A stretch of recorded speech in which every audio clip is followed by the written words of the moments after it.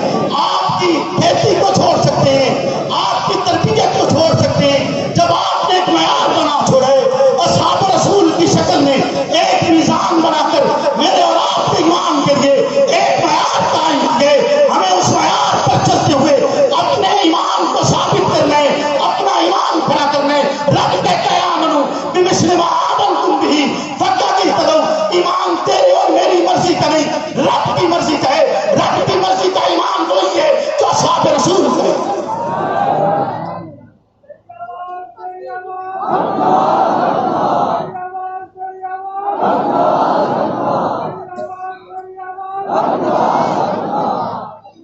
تو ہم یہ عزم کر چکے کہ صحابہ رسول صلی اللہ علیہ وسلم مقدس شخصیات کے لیے ہم اپنا سب کچھ دار دیں گے، لیکن اس نظریے سے پیچھے نہیں ہٹیں گے، اس بات سے پیچھے نہیں ہٹیں گے۔ میں آج بھی اپنے والد محترم کے وہ الفاظ سنتا ہوں تو مجھے محسوس ہوتا ہے کہ کس شدت کے ساتھ حق نواز نے صحابہ رسول کو چاہا۔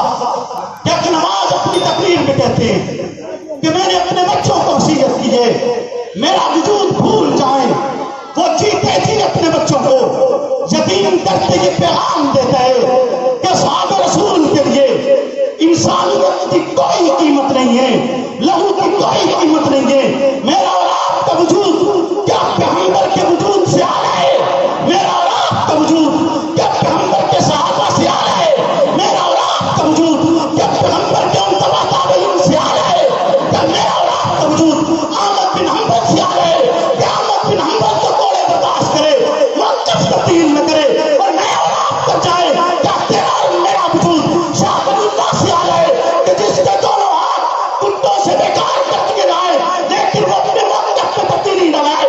کیا تیرا اور میرا وجود مجدد الفسانی سے اعلیٰ ہے کہ شہنشاہ اکبر کی ساری بادشاہت کو جوتے کی نوک پر رکھ کر یہ اعلان کرتے ہیں کہ رب کی وحدانیت کو پہنچاؤں گا، تیرا دین قبول نہیں کیا جائے گا؟ کیا تیرا اور میرا وجود امام اعظم ابو حنیفہ سے اعلیٰ ہے کہ امام اعظم جیسی شخصیت کا جنازہ جیل سے نکلا لیکن حق بیانی پر کوئی سودے بازی نہیں کیے؟ تو پھر میں آپ کو اسی پیغام کے ساتھ، اسی آواز کے ساتھ، اسی درد کے ساتھ، اسی طرف کے ساتھ، اسی سوچ کے ساتھ آپ سے کہنا چاہوں گا فنا فی اللہ کی پہنے بتا کا راز میرے جسے لڑنا نہیں آتا مجھے جینا نہیں آتا۔